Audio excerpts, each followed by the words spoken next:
तो देखो दोस्तों, अभी कुछ ही समय पहले ना रॉयल एनफील्ड वालों की तरफ से उनका गोरिल्ला 450 करके एक न्यू मॉडल लॉन्च हुआ है। और ये जब से लॉन्च हुआ है ना, तो तब से भाई इंडियन लोगों के बीच में एक चीज आ चुका है कि भाई ये जो बाइक है तो इसका क्या कोई बेस्ट कॉम्पिटिटर है नहीं, और अगर है तो भाई कौन सा। और वैसे ये जो मॉडल है ना, तो इसको क्या कोई टक्कर दे भी पाएगा या फिर नहीं। तो देखो दोस्तों, ये वीडियो आपके लिए ही है, क्योंकि भाई इसी वीडियो के अंदर सबसे सस्ता 400 सीसी वाला मॉडल भी आपको दिखाऊंगा, और पावरफुल कौन है कौन नहीं है। और वैसे इस वाले मॉडल के साथ में दो मॉडल्स का भाई कॉम्पिटिशन होगा इसी वीडियो के अंदर, जिसके अंदर एक तो है बजाज का भाई डोमिनार 400 और इसके ही साथ एक है ट्रियम का स्पीड 400। अब देखो दोस्तों, हीरो और हार्ले डेविडसन का बात भी इसी वीडियो के अंदर करने वाला हूं, तो वीडियो को आगे पूरा देखते रहना। तो मैं हूं अंकुर कर्मकार, आप देख रहे हो कर्मकर ब्लॉग्स, तो वीडियो को पूरा देखते रहना। शुरू करते हैं आज के वीडियो।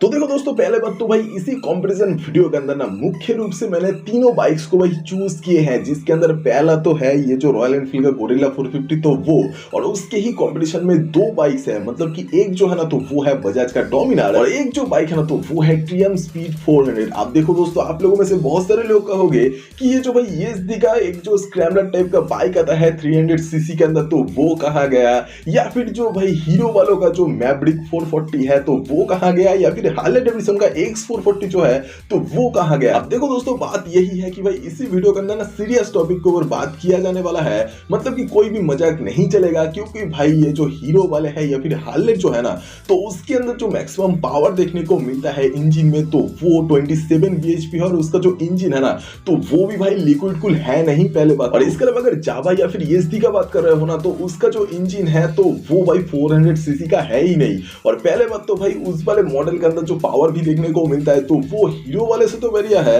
लेकिन भाई इस वीडियो के अंदर एडजस्ट नहीं होगा वो वाला बाइक, तो जो भी है। लेकिन बात कुछ ऐसे कि अगर हम लोग पहले लुक्स की तरफ देखें ना, तो बात कुछ ऐसे कि ये जो रॉयल एनफील्ड का न्यू जो गोरिल्ला 450 है ना, तो इसका लुक मुझे भाई काफी ज्यादा बेहतरीन लगा। और जैसे कि देख ही सकते होंगे आपके सामने ही है एक मॉडर्न स्क्रैम्बलर टाइप का बाइक, जैसे कि देख ही सकते होंगे आपके सामने है, और इसका जो लुक है ना तो ये भाई फ्रेश न्यू लुक ही है, जो कि भाई देख के भाई आप लोगों में से बहुत सारे लोगों को ये लगेगा कि ये जो लुक है ना तो ये 18 साल के लोगों के लिए भी है और 50 साल के लोगों के लिए भी है, मतलब बहुत ज्यादा बेहतरीन लुक है। और इसके कंपैरिजन में अगर देखा जाए बजाज डोमिनार को, तो ये भाई पहले बात तो एक रोबोटिक लुक के साथ में आता है, और इसके आजू बाजू में इस तरीके का लुक मुझे कहीं पर भी देखने को नहीं मिला। मतलब ये भी लुक जो है ना तो ये भी अपने आप में काफी ज्यादा बेहतरीन तो है ही, साथ में भाई ये जो लुक है ना तो ये काफी ज्यादा स्पोर्टी बाइक्स की तरफ जो है ना तो वो कुछ इशारा करते हैं, तो जो भी है। लेकिन ये भी एक स्पोर्ट्स टूरर बाइक है। और इसके अलावा एक और भी चीज जो कि है भाई स्पीड 400, मतलब ट्रियम कंपनी का। और ये जो बाइक है ना तो इसका जो लुक है, सच बताओ भाई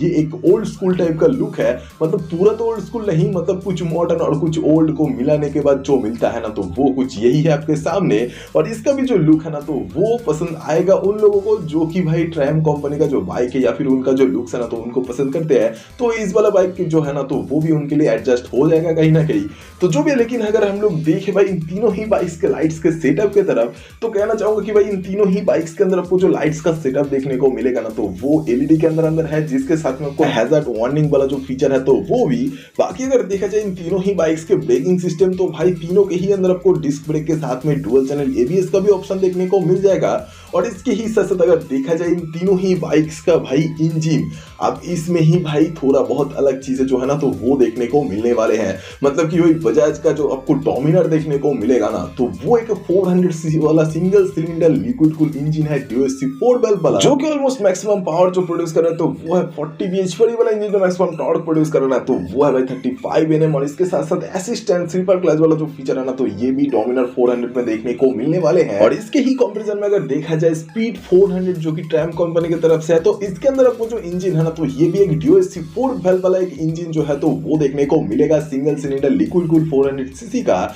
जो कि मैक्सिमम पावर जो प्रोड्यूस कर रहा है ना तो वो है भाई ऑलमोस्ट 40 bhp वाला इंजन जो मैक्सिमम टॉर्क प्रोड्यूस कर रहा है तो वो भी है 37.5 Nm। और इसके अलावा 6 स्पीड का जो गियर बॉक्स है ना तो इसके ही साथ साथ आपको जो असिस्टेंट स्लीपर क्लच जो है तो वो भी इस वाले इंजन के साथ में देखने को मिलने वाले हैं। और इसके ही साथ साथ अगर देखा जाए इन दोनों ही बाइक्स के मुकाबले रॉयल एनफील्ड की तरफ, तो भाई गोरिल्ला 450 के अंदर आपको एक 452 सीसी का single cylinder liquid cool engine देखने को मिला है। ये भी एक डीओएससी 4 बल्ब वाला ही इंजन है और ये जो इंजन मैक्सिमम पावर जो प्रोड्यूस कर रहा है ना, तो वो है 40 bhp पर। ये वाला इंजन जो मैक्सिमम टॉर्क प्रोड्यूस कर रहा है तो ये भी है 40 Nm। और इसके ही साथ साथ 6 स्पीड का जो गियर बॉक्स है ना, तो इसके साथ में इसके भी अंदर आपको असिस्टेंट स्लीपर क्लच वाला जो ऑप्शन है तो वो कुछ देखने को मिलने वाले हैं। मतलब रॉयल एनफील्ड का जो इंजन है ना, तो ये सबसे बड़ा इंजन भी है और इसके अंदर जो टॉर्क है ना, तो वो भी ज्यादा है। और इसके अलावा अगर देखा जाए इन तीनों ही बाइक्स के अंदर सस्पेंशन सेटअप की तरफ, तो पहले बात तो रॉयल एनफील्ड का अगर देखा जाए सस्पेंशन सेटअप, तो भाई इसके अंदर आपको कॉस्ट कटिंग देखने को मिलता है। मतलब कि सामने टेलीस्कोपिक सस्पेंशन और पीछे मोनोशॉक एब्जॉर्बर है।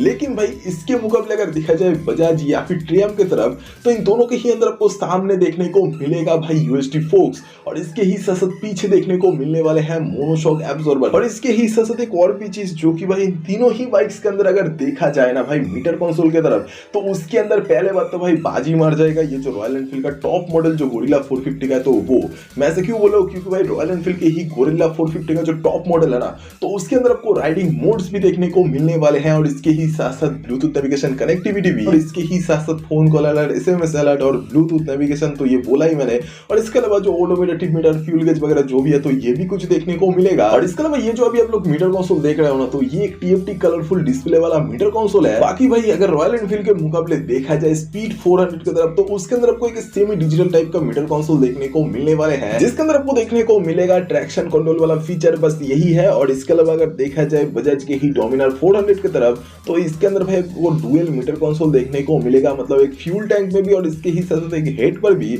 लेकिन इसका एक खासियत बताओ कि भाई ये जो मीटर कंसोल है ना, तो ये डिजिटल वाला तो है, लेकिन इसके अंदर फीचर्स जो है ना एक्स्ट्रा, तो वो भाई उतना कुछ खास देखने को नहीं मिलता है। बाकी बात किया जाए भाई इन तीनों ही बाइक्स का जो एक शोरूम प्राइस है ना, तो वो देख ही सकते होंगे भाई आपके सामने है। अभी तो सस्ते में जो है ना अभी तक भी, तो वो बजाज वाले ही दे रहा है। और वैसे ये भी कुछ बात है कि ये जो तीनों ही मॉडल्स आपके सामने है ना, तो इन तीनों के ही अंदर आपको यूएसबी चार्जिंग पोर्ट देखने को मिलेगा। तो ये वाला वीडियो आपको कैसा लगा ये कमेंट में बोल दो भाई। और अगर ये वाला वीडियो आपको पसंद आया तो please like share and subscribe करते हुए जाना। और सब्सक्राइब करने के लिए इसलिए बोलता हूँ क्योंकि सब्सक्राइब करने से आप लोग ऐसे ही तरीके का और भी कई सारे कुछ वीडियोस हर दिन देख सकते हो इस वाले चैनल पर। तो वीडियो देखने के लिए शुक्रिया। अगली बार फिर से मुलाकात होगा दोबारा। Thank you guys.